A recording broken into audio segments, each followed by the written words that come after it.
नमस्कार दोस्तों, welcome once again at LITECITY, your own YouTube channel related with English literature.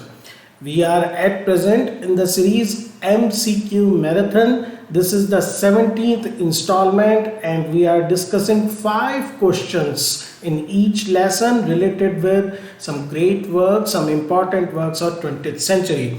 So we start today's quiz. And our first question, dear friends, is which English novelist set his highly popular cloak and sword romances?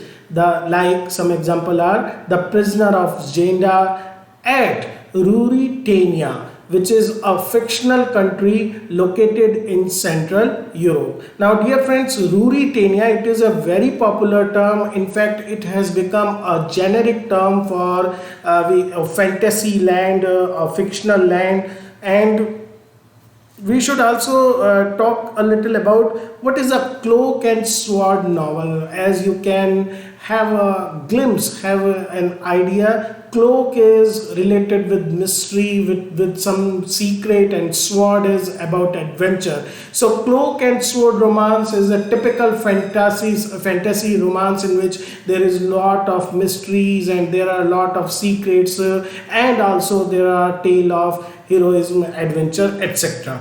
So this particular novel, especially, it is very popular during this whole period, The Prisoner of Jenda, and it was located at this fictional place Ruritania. और रूरिटेनिया ही वो term है दोस्तों, place है जिससे हमारे पास रूरिटेनियन literature term आई है. तो options देख लेते हैं हम लोग. एंथनी हॉप पहला option. Second is very popular name not only in the field of literature, in fact literature में कंट्रीब्यूशन कम है. As a diplomat, politician, prime minister, he is very well known, Winston S Churchill. Third one is C.S. Lewis, very acclaimed, critically and popularly acclaimed name, especially in the field of fantasy literature. And J.R.R. Tolkien.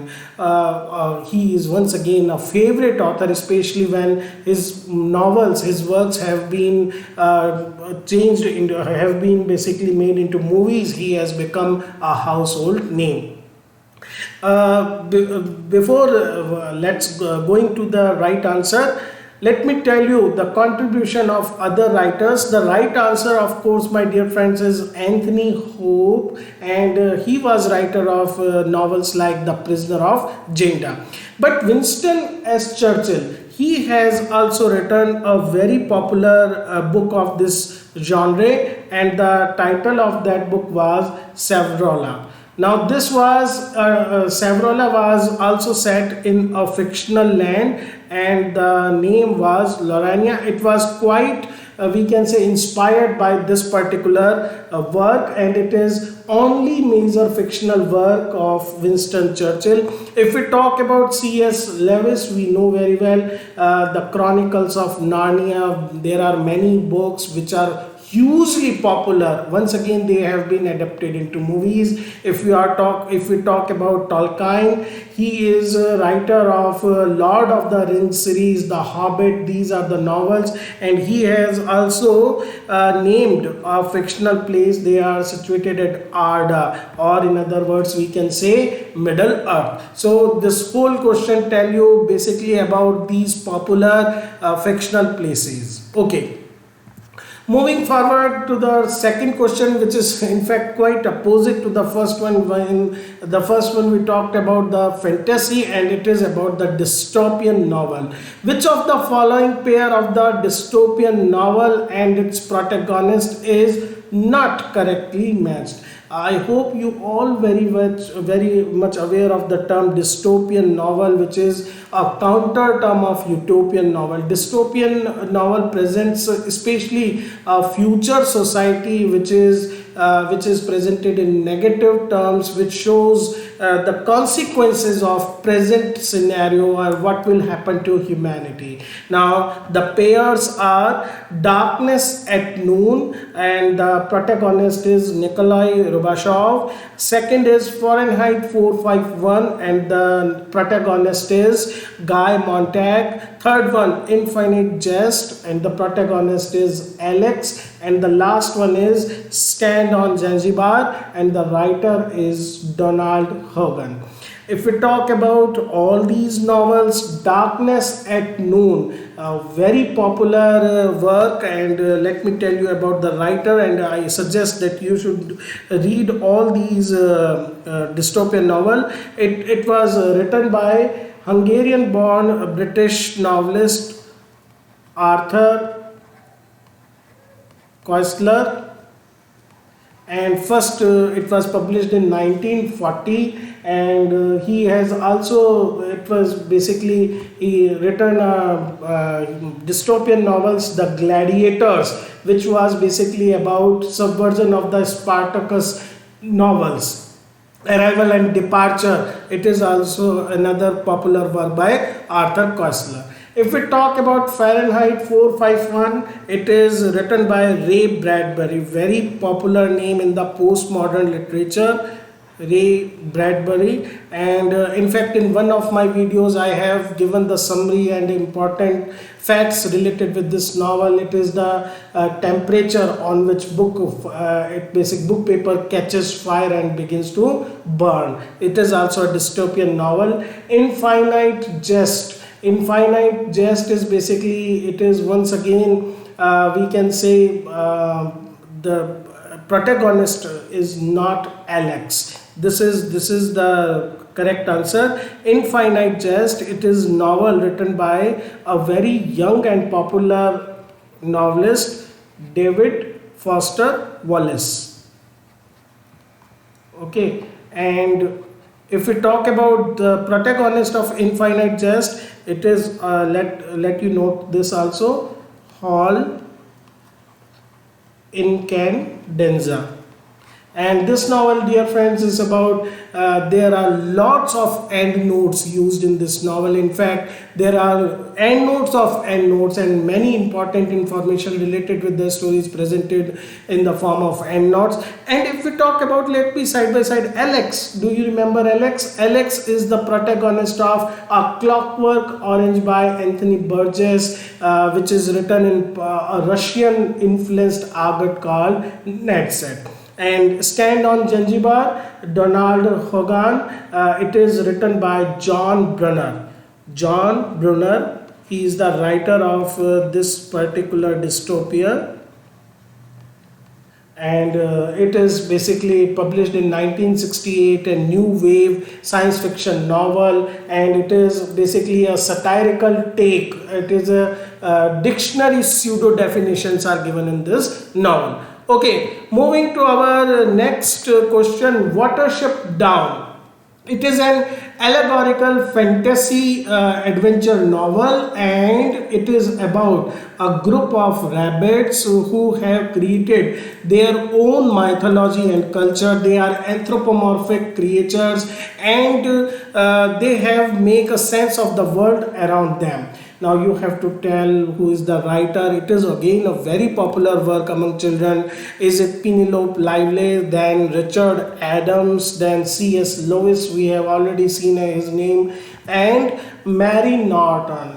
All these writers somehow related with either fictional fantasy novel or children literature. For example, Penelope Lively, if we talk about her work, The Ghost of Thomas Campy, this is her popular work. Then we have C.S. Lewis, in which there is a talking lion. We all know about that white lion. And Mary Norton, it is very popular children young adult literature में Mary Norton के The Borrowers, the name of the work is The Borrowers, and it is very popular work by Mary Norton. The Borrowers is actually a story of tiny people who live secretly in the walls and floors of an English house and borrow from big people in order to survive. And our answer for this question, as you have already understood, it is Richard Adams and his Watership Down, the novel related with rabbits and their life.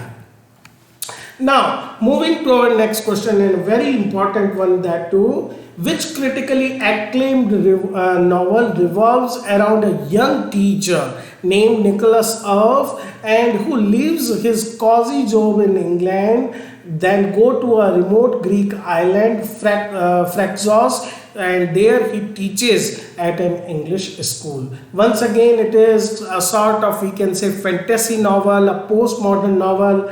And let's talk about the options, very interesting options. Catch 22, it is, which was written by Joseph Heller. Under the Volcano, which is written by Malcolm Lowry. Then we have The Ginger Man, which is by J.P. Donlevy. And last one is The Magus by John Fowles. Dear friends, these four writers, especially Lowry, Donlevy and John Fowles, they are at the forefront of postmodern open-ended novel, double-ending novel, lots of experimentation with the technique of novel writing.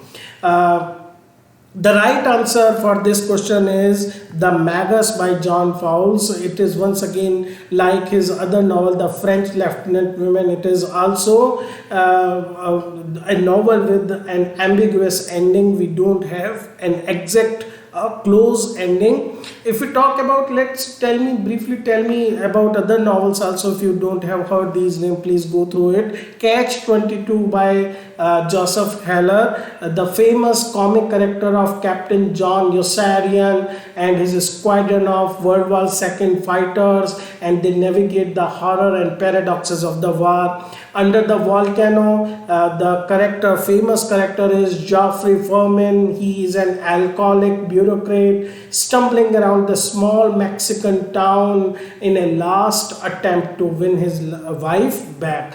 The Ginger Man, it is a story of Sebastian Dangerfield, who is an American student studying in Dublin, Ireland. But once again, rather than focusing on his academic life, it focuses on his drinking habits and sleeping around. So all these are, we can say, portraits of postmodern fragmented world. Okay, the last question of the day says, which modern classical novel ends with the line, "Are there any questions?" Very popular line and very significant line. Let's first see the options. The Handmaid's Tale by Margaret Atwood. The Great Gatsby by F. Scott Fitzgerald. Beloved by Toni Morrison. And The Catcher in the Rye by J.D. Salinger. Okay, dear friends, hands down, it's very easy. In fact, if you remember, because it is one of the most celebrated works of we can say last 2 or 3 decades, The Handmaid's Tale by Margaret Atwood, which is obviously once again a dystopian work, and in which a society is present in which women are totally subjected to male dominance. There is a sort of symposium, or we can say presentation in the end of the novel, in which a doctor is discussing the thesis, and the last line of the novel is, "Are there any questions?" So this is the answer. I must also tell you the ending of The Great Gatsby. Very popular last line. It says, "So we beat on, boat against the current, borne back ceaselessly into the past." This is the beautiful phrase used by Fitzgerald to end his classical novel of we can say The Lost Generation. So all these sometimes first line of the novel become very hit and celebrated. Sometimes last lines you must try to find as many as resources possible.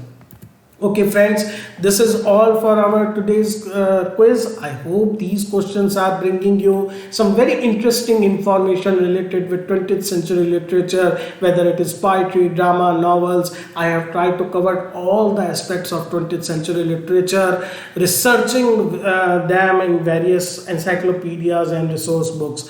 Thanks for your support. Keep supporting. Thank you friends.